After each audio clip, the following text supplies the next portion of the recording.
Hey, yo, what's up, beautiful people? Welcome to another episode of Ta1k Podcast. On this podcast, we spell talk with the one instead of an L because on this podcast, we always keep it 100. All right, let's get into it today. As y'all see, I got a very, very special guest with me today. The one and only future Grammy Award winning Mr.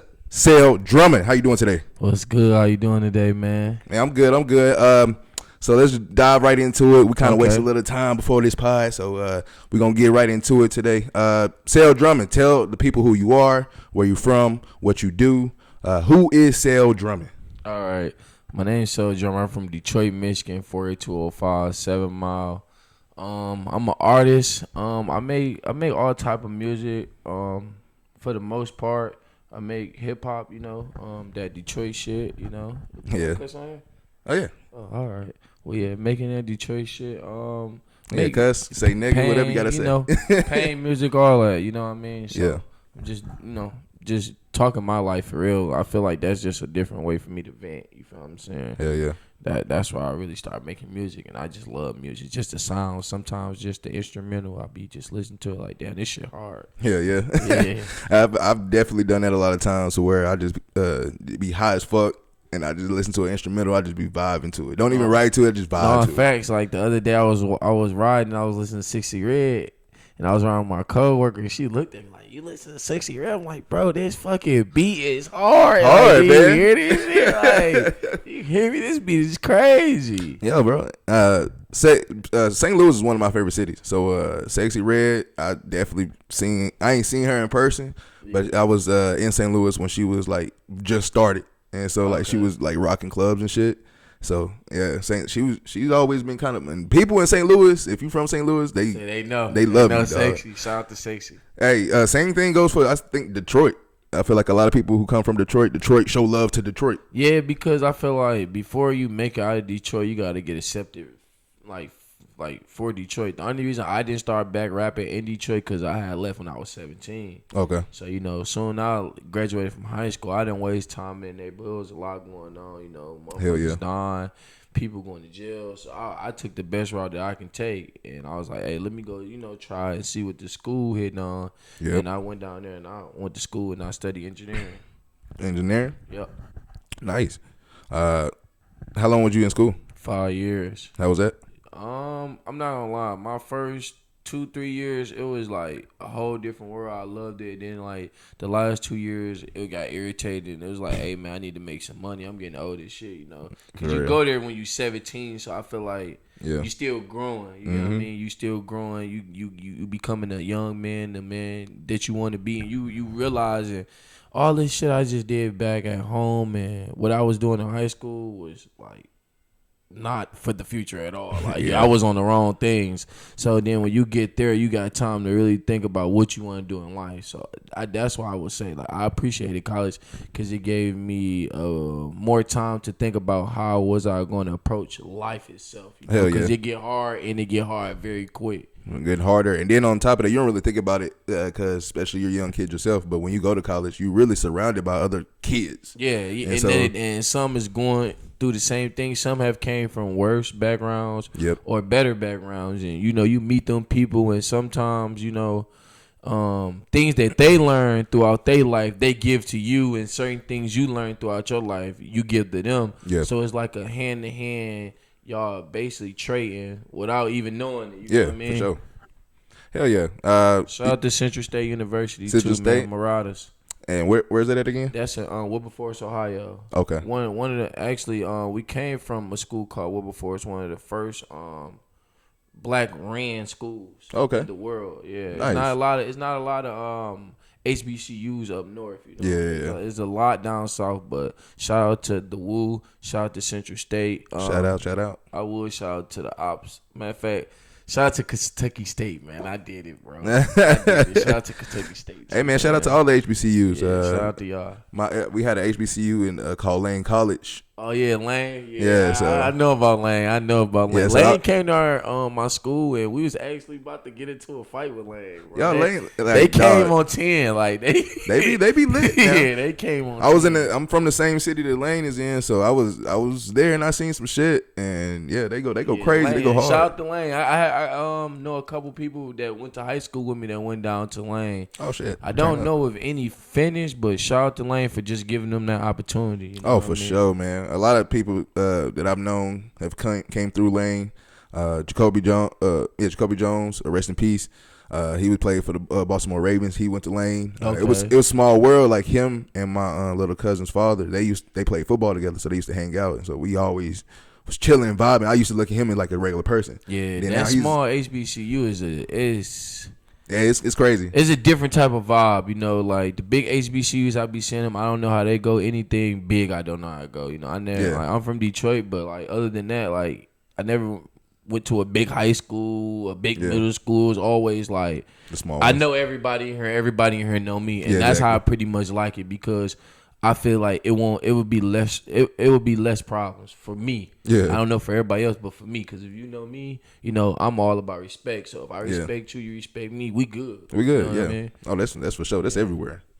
Shout out again to all the HBCUs out there, all the colleges.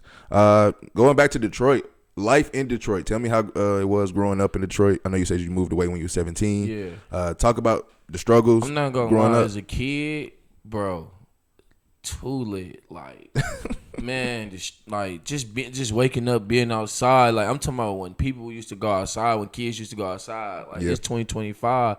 I don't really see a lot of kids playing in the streets, playing with the chalk, playing basketball. I'm talking about we used to block the whole block off. Like, no, if you don't live on this block, you can't even park your car. We got a rim on that side, rim on that side. We running there. We got the boxing gloves out there. Like, like all that. My life didn't really like get serious until I probably say like the 6th grade, 7th, 8th grade, where it's like, okay, this going on. These my boys, they beefing with them. And then high school, you know, it get from fighting to all right, now they shooting and stuff like that. But I feel like that goes on and everywhere in America, and where you got a ghetto, where you got poverty, where you got people trying to eat. You know what I mean? You know, we start taking from each other, so that's the most part. And that's just life everywhere. But I know it's probably, especially going. But I didn't heard something about Detroit. I actually got a brother that stay in Detroit, and he tells me it'd be bad too. So I can only imagine. So when you went to college, when did you get to Texas? I came. So it's so crazy. My first year in college, my uncle, he flew me down here to Killeen. Oh, okay. Killeen, Texas. Shout out to Killeen. He flew me down here, and we went to, I think it was an Army football game in 2014. Okay. It was like an Army versus, you know how they be, Navy. You know how they be having the games. And it was in San Antonio. I don't remember much about San Antonio, but when I first came down here, I'm like, damn, it's cool. And it was Christmas. Yeah. And what really messed me up out of everything, out of the whole trip, it was Christmas and it wasn't snowing. Yeah. So, like, for me, but I was probably like 18 then. I just had turned 18, 19, whatever. That was different. That was different, bro. I was like, no, I'm outside. Like, you like, where? Damn. Anybody like, else don't? It just felt different. Like, how I'm celebrating Christmas and it's sunny. Like, he ain't coming in no sleigh down here. Look, that's one of the things about Texas when you find out, man, it don't really get cold. When it does get cold and it does snow, they act crazy. They don't know how to act. You get a couple little flakes down here. Shut the whole city down. The whole city, gas stations closed. Everybody going home.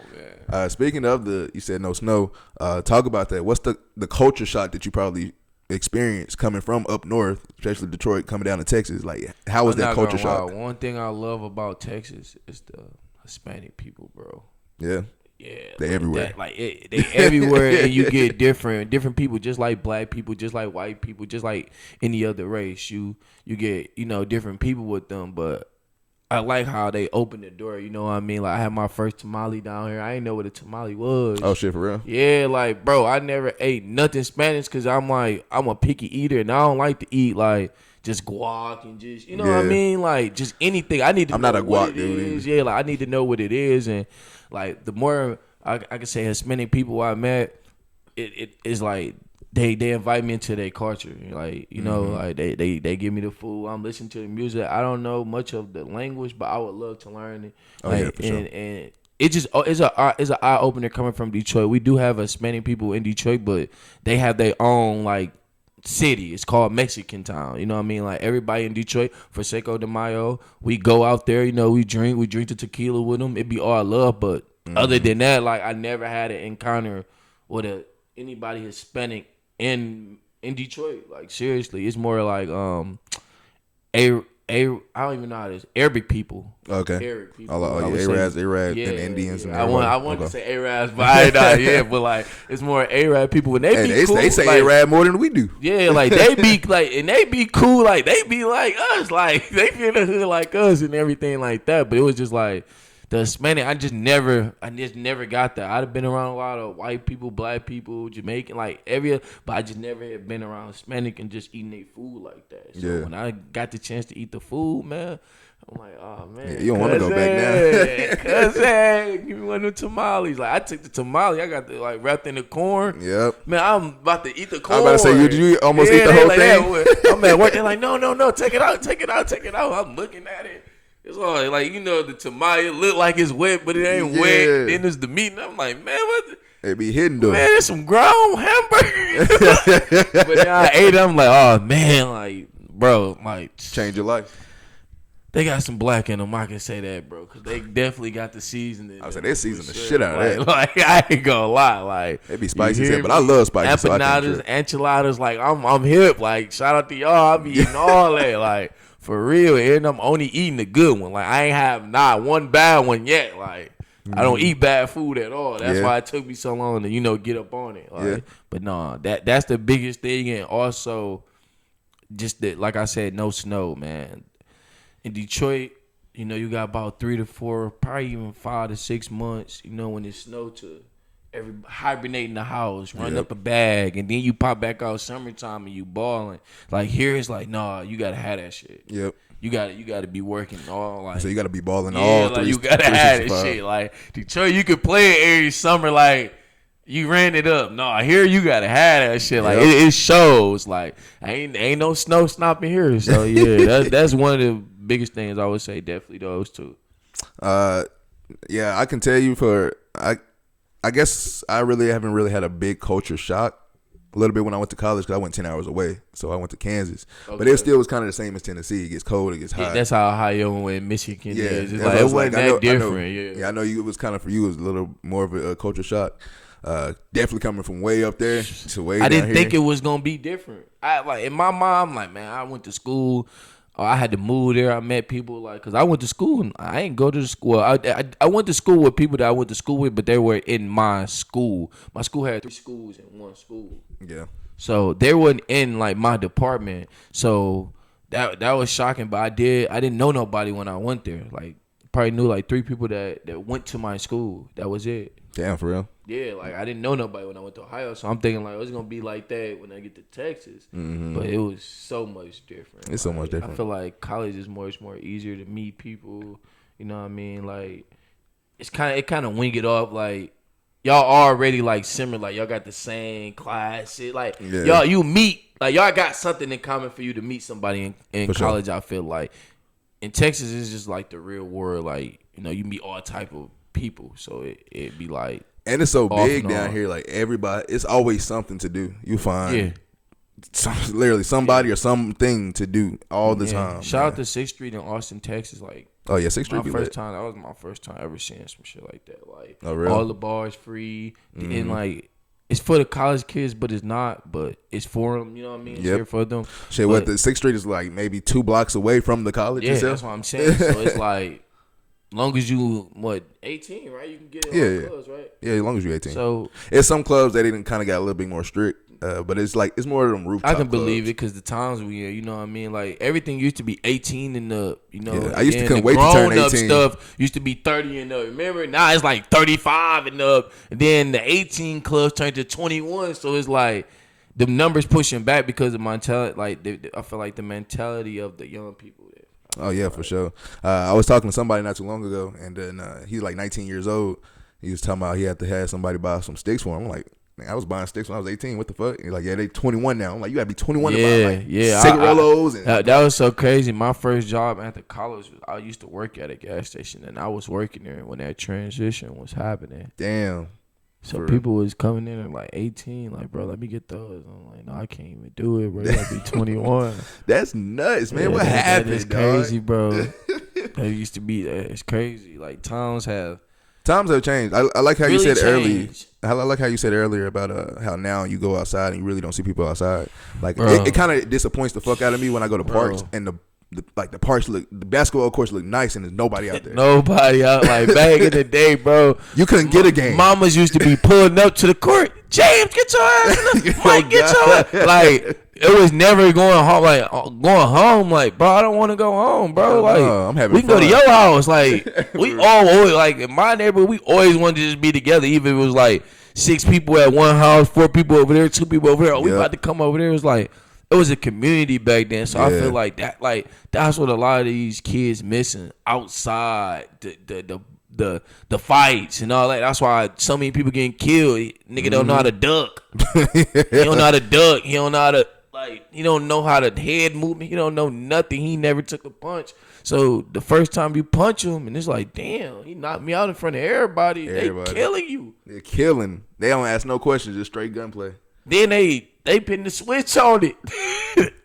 You over here sitting there like, critical. You know what? You got it. It's getting critical. Like back in the day, like I feel like it would be like a stendo clip. You know what I mean? Like back in the day, you got a stendo on your shit. You like, damn. Yeah, you about that. You shoot them 30 rounds. Like, about that. Do them a lot of rounds. Then it became like the 100-round drum. Then it became like switch. And now that with shit the is switch like is like, bro, you can't control it. Yeah, that shit common now. All these kids doing it. You can't control it, bro. So it's like you pulling up on somebody, you trying to shoot somebody, you just shot 3 other people that ain't got nothing to do with it.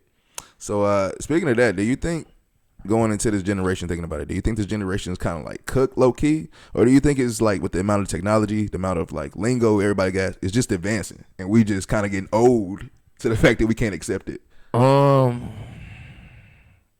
I think it's 50-50, bro. Yeah. I feel like it's just like the generation before us. A lot of people, like the people we needed to learn from, we didn't learn from. You know what I mean? Like, or the people we needed to learn from, we didn't want to hear it from. You know what I mean? I feel like that's what it was. I feel like in the black community, really in the world, we dropped the ball on the next generation. You know what I mean? Like the support level and just the input of what you giving the younger youth, it don't be the real. Cause like I remember when they used to come to high school and talk, and everybody know like a guy walking around, you looking at him and you trying to see like, is he really living what he talking about, or should I even listen to him or anything like anything like that? Like at them times, I feel like we needed people that like was going through, like went through stuff and overcame it, and then people who went through stuff and didn't overcome it. Like I feel like the world need to be real with the world. Like we just need to be real with the younger youth. Like they be trying to highlight drugs and everything. I feel like you should teach your kids about it, because if you don't, one day somebody gonna bump into them, and then now they know about a switch or they know about a Percocet. Nah, he took a perk not knowing like it's fentanyl in these perks. This ain't 2008, 2005 where they trying to get doctor scripts. They taking the easy route. Like shit, we just gonna press this shit up. Yeah, they going crazy now. It's like the educational level that we're giving into them. Even with the streets, like if they knew back in the 80s, and a lot of people, like a lot of 2000 kids don't be knowing the crack epidemic, like what happened and how it affect us. I don't think they would really know, like, but they just be looking at, I would say, somebody that do heroin or cocaine or whatever, crack, whatever it might be. They look at them and just be like, oh, he don't know what he was doing. Not knowing, like, bro, in Detroit, I have met some of the most intelligent people that's going through that. Yeah.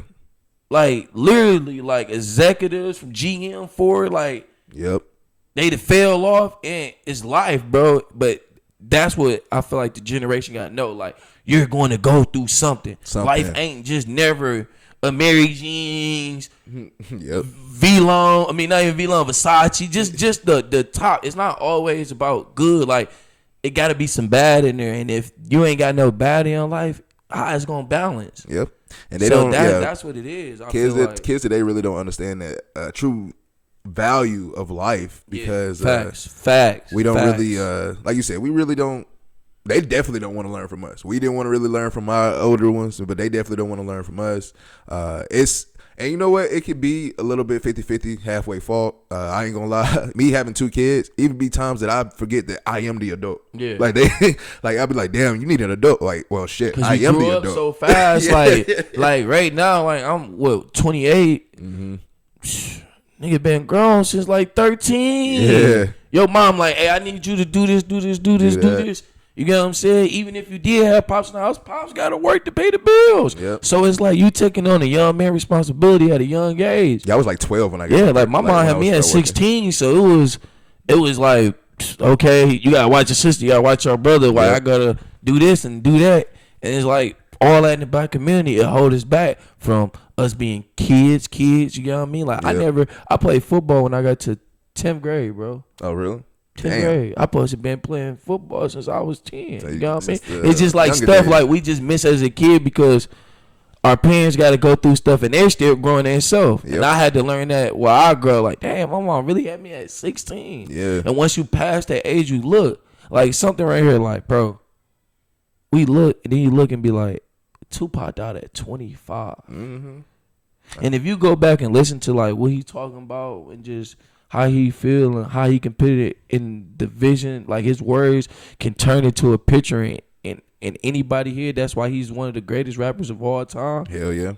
Like I never met Pop, I never saw nothing of him like video, but like saw him personally, and I know down there probably half his catalog. Yeah. You get what I mean? So it's like we going through the same stuff, man. It's going over and over and over, and we got to be the ones to not us, but the younger generation got to be the ones that are willing to be like, this got to stop, and we got to be the ones to be like, hey, well, this is the knowledge that we got. Yeah, for sure. And keep it passing it down, because that's what I feel like any other race or culture do when it's strong. You know, it's some strong black families out here that family trees, they know everybody from back then and everything, and then you get around people who don't even know like they great uncle, and it be like, dang, bro. So it be to both sides. It's definitely falling off a little bit with that. Like, I remember like family reunions. I was about to just say, I remember growing up, I used to go heavy to like I used to be ready for family reunions. I marked it on my calendar. You go to like 3 every year. It's even your family, but it's a extended family, so you going and everything like that. Like it's definitely different. Yeah, so I was always ready for my family reunions all day, every day. But now it's just like, do they even do family reunions anymore? I recently went to one my wife's family had, and that was pretty chill. But it's just still, it was like in a building, and it wasn't like the same. Like, it gotta be outside. Yeah, it gotta be at a park. Yeah, like it gotta be under the shed. You know what I mean? Like it gotta be outside so the kids can run around and you on the barbecue grill. Then a couple family members start arguing. Then the old head tell them shut the fuck up. Y'all go ahead with that. You know, then they gotta break up a fight since elementary, middle school, like all that. Like that's what family is about. And like I miss it. I know a lot of younger, older, I would say like the 20, you know, our range, we missed that, man. Like, cause that's what it was about in childhood. It's like that's how you saw the other side of your family, your other cousins that you don't get to see often that live in a different state or a different city or just on a different side of the city that's always busy. Yeah. My cousins that lived in Illinois/Missouri at the time, East St. Louis.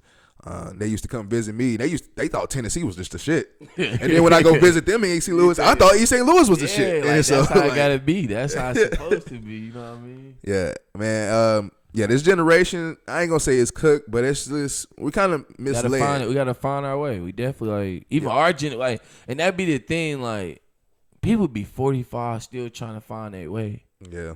You know what I mean? And I feel like just our whole community still just trying to find its way. That's and what we it is. need real leaders like Martin Luther King, Malcolm X. You know, you ain't gotta. I feel like, and nowadays, I'm not gonna hold you to the standard because they always be like, they be trying to throw a little salt like Malcolm X did this or Martin Luther King did this, bro. I don't care. I don't like it. Don't move me. Like my purpose is not to be in his personal life, trying to figure out what he got going on, with who and why and where. I just need this. I need what he got to give to me. And, like, I feel like that's what be blinding us. Like, once we see somebody doing wrong, like, just say, like, me, I'm a pastor. I cheat on my wife. Nah, everybody starting following me. But they're like, it's life. This is what we go through. You know what I mean? Like, I'm a human. We make mistakes. They don't look at, it's like they hold you to a standard like you not what they are. Yeah. So, like, I feel like it's a lot we just missing, a lot where we just I don't know. We ain't ready really ready to just be like honest with ourselves. Oh, for sure. Right. They're gonna always. I don't want to say run, but that's what it seems like they're doing. Facts. A lot of times to where, like you said, a lot of people want to bring up our older leaders, older generation, and I get it. That is a very key part of my past. Facts. And very going into my future, but at the same time, it's about right now. And like right now, they had a message that a lot of y'all that preach them are not following. And Facts. So like we need to actually get together better, especially as black community. That's what I hate the most. Black community are quick to tear each other down before they are quick to build each other up. And then we be the ones complaining about other communities. Well, look at them. Well, we can be like that. We should be. We're better than. In my opinion, I feel like black communities are really or should be superior. Everybody says the white people in white community. It should be black people. Like all the stores you see growing up with Arabs and Indians, that should be us owning those stores. Like the white supremacy, it should be black. Like it's black rules, and black is awesome. Black is great, and it's like we just can't see that within ourselves though. Yeah, man, because it be like all the things we went through, you know, just off the slavery. Then when black people did have stuff, you know, like the I believe it was the Tuscaloosa down there where we had like a little city, like a block. Was it Tulsa, Oklahoma? Yeah, I believe so. I really don't quote me on that, but y'all know what I'm talking about. Even like the Greenwood District, you know what I mean? Like on blank. That's why my cousin Buddy, he like in Detroit, we always have groups, and he named basically like our group, his business name Greenwood District, and it's to remind us like where we come from. Like we come from kings and queens, not to say other people don't, but this known facts. This in history. You know what I mean? Like, and the thing is, like, we know certain things, but we don't know all of it. Yeah. And that be the problem. Is it be like a up and down where, you know, we know we kings, but where do we like? It's just so much, you know. So I just, you know, praise the God and just thank Him for just allowing me to even open my mind to even think about something like that. Because a lot of people don't even be caring. Like they don't nothing, bro. That's another thing I say with the Like, generation now. like, Nobody cares. Like, they don't even be. And it's getting so bad to where like I would say just kids. No, like it's people my age, older than me, and I'm just looking at video. I'm like, yo, like people really do not care. Like they do not give a fuck about nothing but themselves. Like they don't care about no agenda of anybody trying to get together, like even the world, bro. Like when I say like I feel like the world, black, white, Asian, whatever, I feel like the world should come together because at the end of the day, this bitch get nuked, we all dying. All gone. It's all over. Like everybody. Ain't gonna be, hey, I'm Asian, shit, let's just say none of that. You at 9. And that's one thing we can't deny. Like death is certain for all of us. So it just be like, while we on this earth, I don't know who in the hell told any of y'all that y'all better than anybody, bro? Because at the end of the day, you gonna get the same judgment I'm getting. Shit, let's just say if aliens are real, come to, we can't even defend ourselves. Right, we too busy fighting with each other. I got a question. Do you believe in like it's something else? Yeah. I mean, like, so it's a certain, like, I have beliefs about a lot of things, but it's like I don't over exaggerate those beliefs. Facts. Okay, so like, I get it. Like, I do believe that, like, aliens exist, but I don't think they look like aliens. They probably look like us. They just, like, you know, just I think alien. they look like them. I don't think they. I can't just imagine walking around with that big ass. Like, come on. Where you think they get the image from? Shit, just to, hey, they do everything to distract you. So that's a distraction of the image. First of all, I feel like the person who created the image, he's the alien. He just wants you to think like that. He might be. And that be the thing. You know, they say some live amongst us, but shout out to them too. Don't hurt me. You feel me? I'm with y'all. I'm with y'all. Hey, I'll be seeing those videos where they be like, the aliens kidnapping you, bumping their song. I'm like, yeah, I'm with y'all on that one. Play that Cell Drummond on, man. You feel me? Y'all might come give me a record deal. Shit. Alien Records. You feel me? Alien Records. You taking over the world. That would be the whole quote. Alien Records. We taking over the world. Hey, first rapper signed with Alien Records. We gonna be lit. You feel me? Okay. Speaking about rap, what made you get into the rap game? I always love rap, man. Like I said, like my first rapper I fell in love with, no cap. I used to beg my mama for his movies, his tapes, all that shit. Was 50 Cent, bro. Yeah. Cause how I looked at it, 50 Cent is a legend. Like his life in New York was similar to my life in Detroit, minus like the drug dealing shit. Like, I ain't never been a drug dealer. I've been a hustler, bro. I used to shoot dice with the drug dealers. Yeah. Okay. Like I ain't got no time for the state. Yeah. I ain't got no time for the feds. You feel what I'm saying? Like some people, that's them. I learned that at an early age.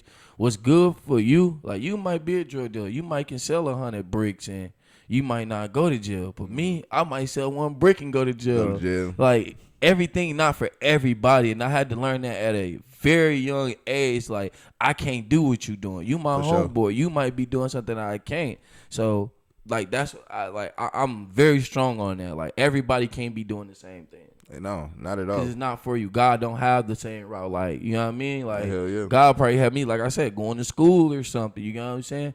But at the end of the day, if I'm selling drugs, I'd have just bent a whole nother 180. So now I'm going down this path that's not even written for me. Yeah, for sure.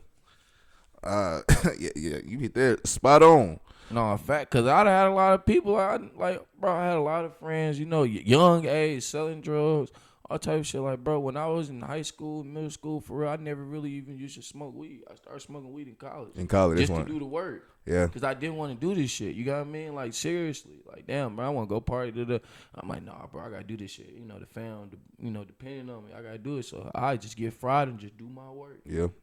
Yeah, my old college roommate, he was best friends with one of the point guards on the basketball team, and they used to go smoke all day. That's when I started smoking with them.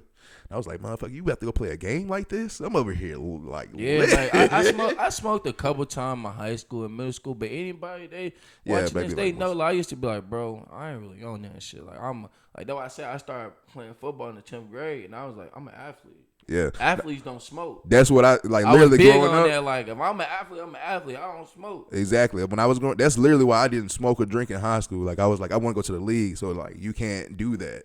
And so I was literally cutting I was not doing shit in high school. I'm gonna be honest with you, bro. I knew I wasn't going to the league. I was just really trying to get somewhere for like school. Yeah. Cause I already knew like I'm coming in 10th grade. We playing niggas. They like, oh, that's Hawk. That's this nigga. I'm like, how the fuck you know him? Like, we been playing that nigga since he was 10, 8. And I'm like, damn, like, I'm a grown ass man. I don't know none of these people. So it's like a community within the community. You still be surprised. A lot of people that get drafted, especially for basketball, but you see it in football too. But they don't start playing until they was 17, 19, 20 years old. A guy just got into the NFL, Pro Football Hall of Fame, and he never played a down of football in college or high school. But look, how tall is he? I gotta look him up. I know he's a tight end. So he what? Hey, he played. Jeans is crazy. He played basketball. I'm an average size nigga. You feel me? I need to work. I need it from like 10 years old. You feel me? Like he probably just like one of them generational. Like you feel me? Big bulky. Then he get out there, he probably, hard worker. So I'll be like, damn, I'll be looking at that generation talent like, damn, I wish I did have that, bro. But I know, like, I understand, like, that's one thing about me, like, throughout my life. I ain't gonna sell myself no dream. Yeah, for sure. I ain't selling myself. I'm gonna keep it real. I ain't going to leave, but shit, I may go to D3, get a D3. And, like, even at Central State, I could play football. But even track, the track guy, he offered me, hey man, come run 4 hours a year and we'll give you a scholarship. Skirt, wrong nigga. I need.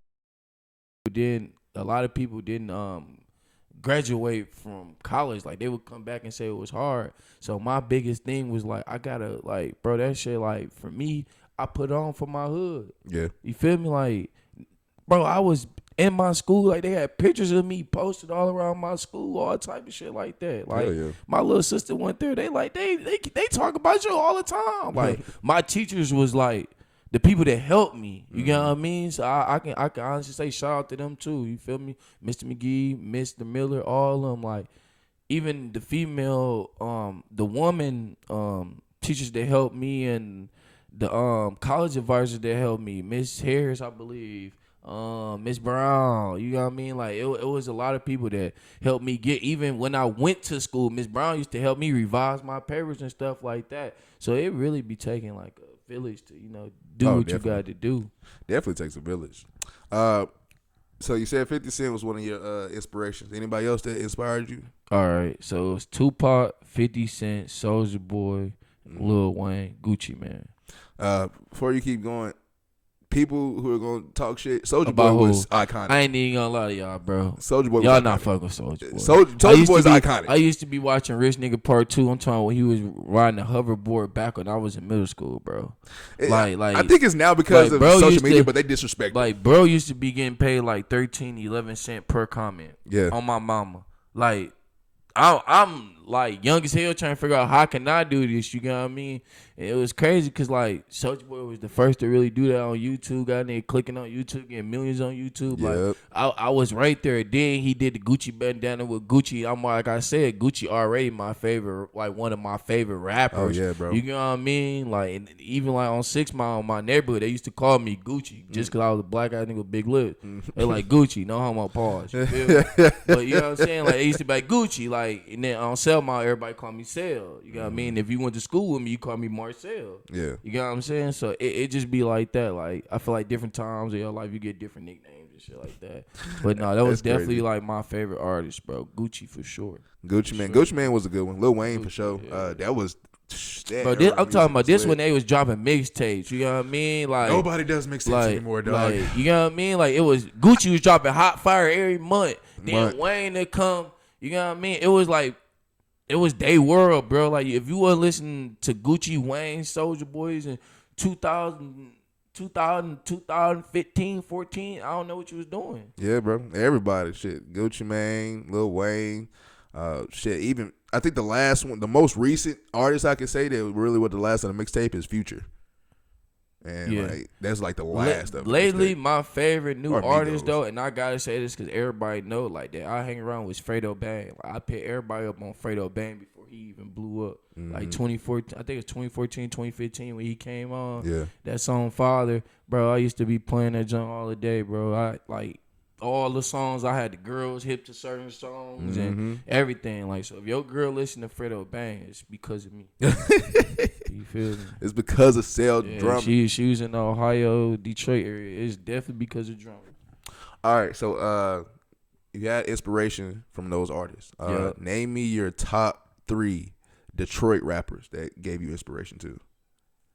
It can be anybody. I know a lot of people. One got to be Icewear Vezo, bro. I used to see Icewear. I used to live on 6 Mile in Waltham. And that's around like his hood and everything. I used to see Vezo around that bit, Peasy. I'm gonna say Team Eastside. Okay. Well, Vezo is his own entity, so I'm gonna say Vez and / Team Eastside because they all like, the same thing. They all come from the same place. I'm gonna say him. I'm gonna say them. I'm gonna say my nigga Cash Kid for sure, cause Kid made that on my mama, bro. And I used to see bro in the hood and just tell him like, bro, you really got it, like, bro. You bullshitting, like, nigga. If I had yo motherfucking arms, bro, I'd cut my shit off, like, you feel me? My nigga, and like these niggas, like, I know, you feel me? My nigga Kid, rap the third nigga rap. It gotta be Pablo Skywalker, bro. Okay. My nigga Pablo used to have me turned, bro. I'm an energy nigga. Like I like music, like Meek Mill and shit. Like Meek used to be my favorite rapper too. Yeah. But that nigga Pablo used to have some shit, bro. He used to be talking that shit, get a nigga hype for the party. Cause I used to be like a little party guy, Yeah. Go to all the little high school parties, turn up in that motherfucker, shit like that. Yeah. So I would definitely say Pablo got to get that third one. Oh yeah. Yeah, we gotta get that third one. And out of all 3 of those, who was the best one? Team Eastside. Yeah. And I gotta say Team Eastside because like they came running all together. You know what I mean? Like they did break up. Now you got Peasy, Vezzo, Babyface, Ray. Like all of them. You hear their names separately, but at the end of the day, bro, they literally was a group. Yeah. So I would definitely say Team Eastside because I saw them in my neighborhood, bro. Like I really saw them. Like, and we like in middle school, high school, we used to be like, damn, like. They getting it, you know what I mean? Not even knowing, like, they trying to get it, you know what I mean? But I look at it now and see, like, damn, they doing good, bro. Yeah. You know what I mean? You stay down consistently and you find something that you love to do, you gonna win, bro. With a little bit of God in there, you gonna win, you know what I mean? Hey, keep God first and you go crazy. And then, I forgot. I didn't forget, but honorable mention is Blade Icewood. This way everybody trying to rap like sound like dude like it gotta be Blade Icewood. Number one. Is he like the official Detroit sound? Yeah, like he like the GOAT. You know what I mean? Like shout out him, West 7 Mile. I'm from East, but shout out to the West 7 Mile. Like he turned this up. You know what I mean? I feel like Blade did it for us. All right. For sure. And what was his name again? Blade Icewood. That's when they do the little dance. Yeah. That's Blade Icewood. Everybody got that. Hey, turn up. Yeah. So you still rapping? Rapping, yo. I still be seeing some of the videos you post, the links or the little leaks that you be doing sometimes. What's next for you? Bro, I'm like, honestly, in this rap, I'm really just finding myself, man. I think I'm going to try to develop a team. You know, it's kind of hard because everybody rapping right now. But like I said, this is one of the ways for me to vent, bro, because I'd have been through a lot. And I don't want to sound like everybody else, you know, but everybody got their own little mental things they be going through, emotional little things. So I just feel like I had to find a way to vent. I feel like at a young age, I feel like if I can say it or I can get it out, it'd be better than me just holding it. You know what I mean? Yeah. That's why I used to be angry as a little kid because you just holding there. You can't say shit to mama. Yeah, you know what I mean? Mom knock your fucking head off. Nigga. You tell her how you feel for real. You feel me? But it used to be like, especially when you don't know how to articulate yourself as a young adult, you know, you say some bullshit, your mama get your ass whooped. But you feel me? When I learned how to start talking, I feel like I was like, oh, okay, this is easier. Just be honest with people who, hey, if they rock with you, they love you how they say they love you. They gonna understand how you coming because I ain't never on no disrespecting type of time. Yeah. So that's what I would say. Okay. I'm just trying to find myself. Like I'm still finding myself, bro. Like I got so much music. Like literally so much music I haven't put out yet. I'm talking about I got emo shit. I got motherfucking twerking shit. I got motherfucking old jit and shit. Like I just love music, man. I feel like everybody who making music, shout out to y'all and just keep doing what y'all gotta do. Hopefully we get some money to feed our family because you know this is what I'm doing everything for. I say that's what you work hard for. You gonna all the music you got, you gonna make an album or what? So I have albums on Apple Music, but I feel like for me to drop an official album, I gotta have like the right pieces around me. But I'm gonna definitely keep dropping the so-called EPs or the album say so. But like. Yeah.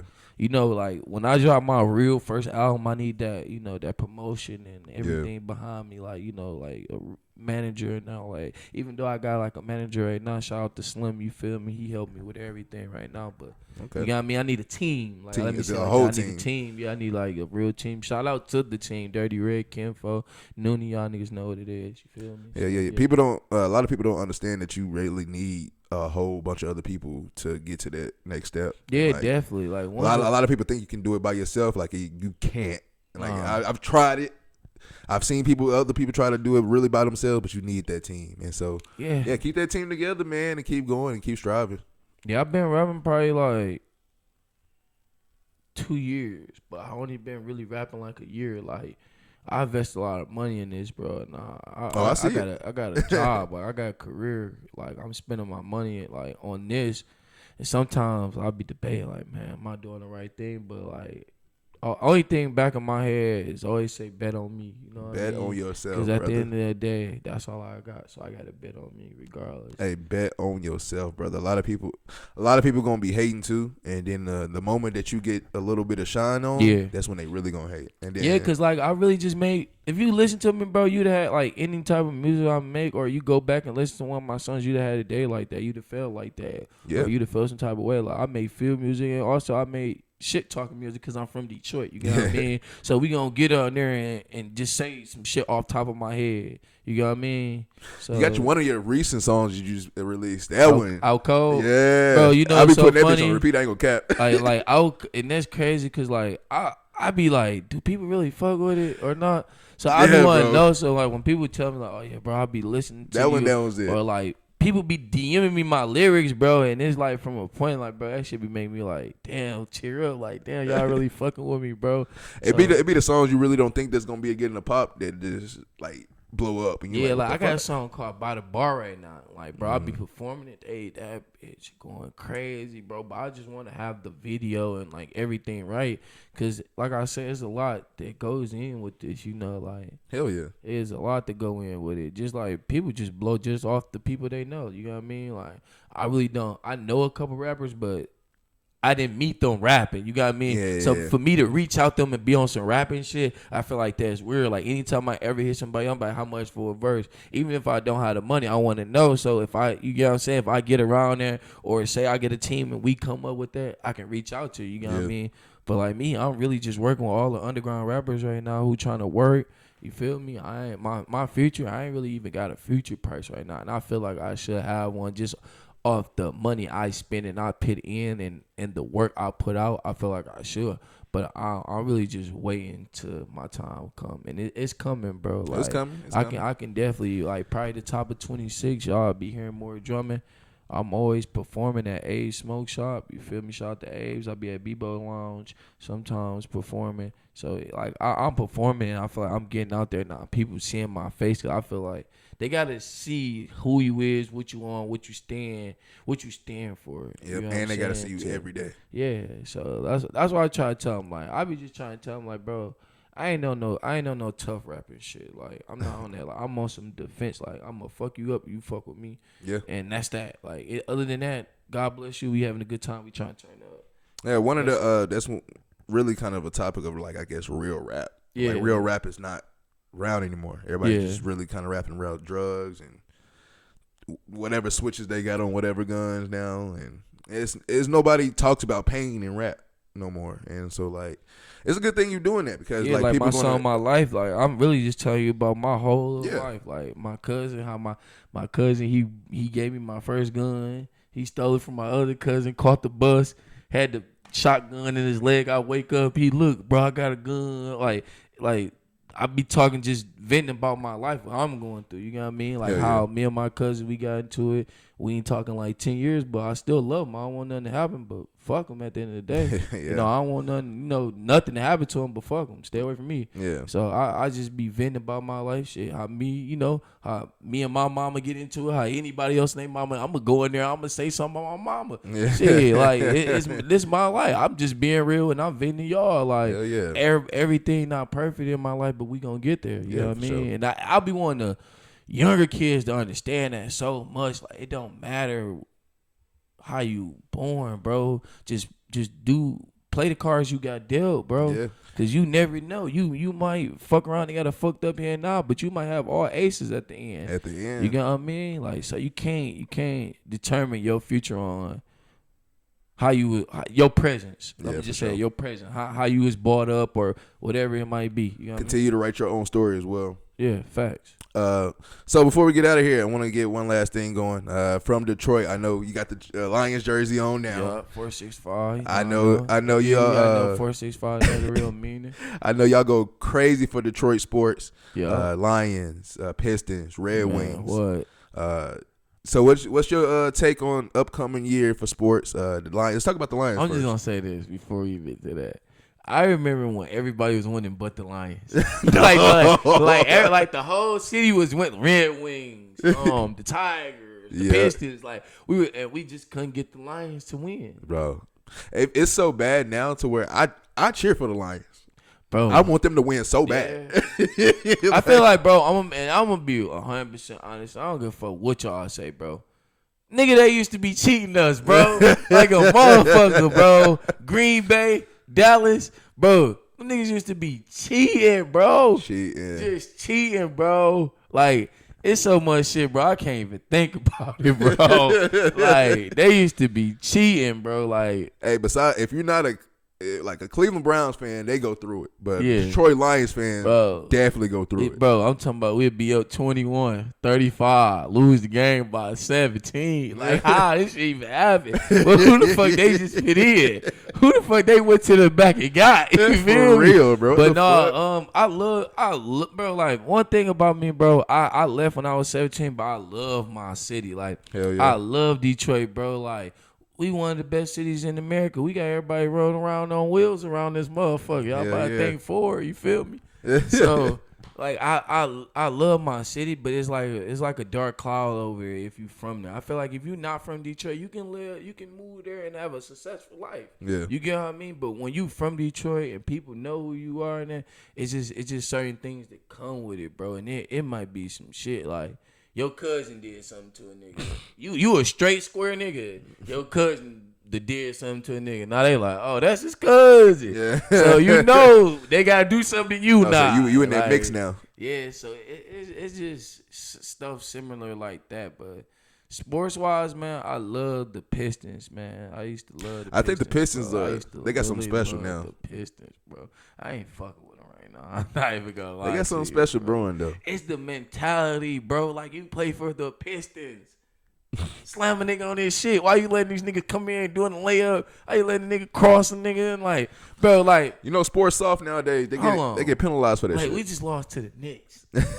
They cheated us in that game, though. But we ain't gonna talk about that. No, we not lost. cheated. What's old boy name? Malik Beasley. Yeah, that nigga fucked everything. Bro, I'm not even gonna lie. It was one play. This nigga Jalen Brunson crossed the nigga for the 3. I think it was Thompson, wasn't it? Bro, I don't know who it was, bro. I don't know who it was. I don't even know if it was the Pistons, but yeah, it was the Pistons. I remember that game. All right, so it was game 7 game 6. When he went on that rant, bro. Mm-hmm. I'm like, why they not checking this little nigga? He was going crazy. He hit him with the step back. 3, I said, we ain't never fucking win a championship again, bro. But no, the Pistons, that's tough. My team though. Like, that's why I got the name. That's how I got the name Drummond. Oh, really? Yeah, like, cause I'll be in the paint, like, for real. Like, I be down there with the tall niggas 6'10", niggas. I'm talking 6'10", niggas 6'2", 6'4". They think they about to get the ball. Like, give me that shit. I'm smacking that bitch out the hand soon. They bring it down. Now you say that, I forgot about Andre Drummond. Yeah, that's how I got. That's how I got my name Drummond, and my name always been Cell. So I just put Cell Drummond together. Like, all my uncles, all the older niggas, like where I'm from, they call me Drummond. Oh, okay. Yeah, so they be like, Drummond, come here, Drummond. You feel me? So I just stuck with it, like, Cell Drummond. And then, matter of fact, Drummond, I DM'd you too, bro. Like, I know you did music before, bro. Like, let's do something. Hey. Like, I know you don't like play for the city no more, but like, bro, that was he still get love from the city, I bet. Yeah, because that was the best ball he ever played. Yeah, nigga sure. averaging a double. And really could have averaged a triple-double. I'd be forgetting he in the league sometime now. Bro, it like, I'm not gonna lie. I feel like after he left Detroit, it was just sad. Like, they just treat him like a and I think because he played for Detroit, nobody gave him the love that he deserved. Because he was dominating. A double-double. Average. Bro, he averaged, like, I think, 13, like 12 or 13 left. Bro, I don't give a fuck. If you average. Again, we should have been winning, but, hey. It's just different, but it is what it is. Y'all know it is, but yeah, the Red Wings, they've been my team. I've been to a couple games. Comerica Park, we always get free tickets to go there. Shout out to the Tigers, the Red Wings, the Lions, and the Pistons, you know. And one thing I'm mad about, and y'all don't know, because I be having random thoughts, they took our WNBA team.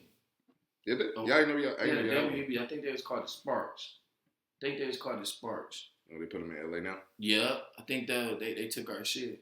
But we was the shit. Like, we was winning championships and all that shit, bro. They wasn't getting no love in the city because I feel like it was back when they had first started type shit. Mm-hmm. So they wasn't getting no love in the city. But overall, like, shout out to the WNBA team. Y'all need to come back to the city. We love y'all. Shit, if they do. Because they won championships and everything.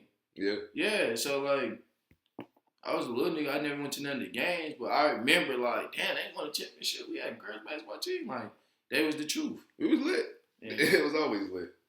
All right. Thank you so much for joining me, Cell Drummond. You already know, Cell Drummond in the paint, bro. I think one of the mics went out, but we still in. We still lit. You feel me? Cell Drummond. Make sure y'all go check out my music, bro. It's CELLDRUMMOND. That's Cell Drummond. You feel me? I'm on all platforms. I want to get with the TikTok, but it's kind of hard for me. If you know how to work TikTok, reach out to me. I definitely will pay y'all. You know what I mean? But just go check me out, bro. I got videos. I got interviews. I got everything out. I'm working. I'm independent artist out here just doing what I gotta do. Yeah. Drumming. Hell yeah. Appreciate you again, dog. Coming through. Y'all already know who I am. I'm Zay for Life. Another episode of Talking Hunter Podcast in the books, and we are out. Drumming.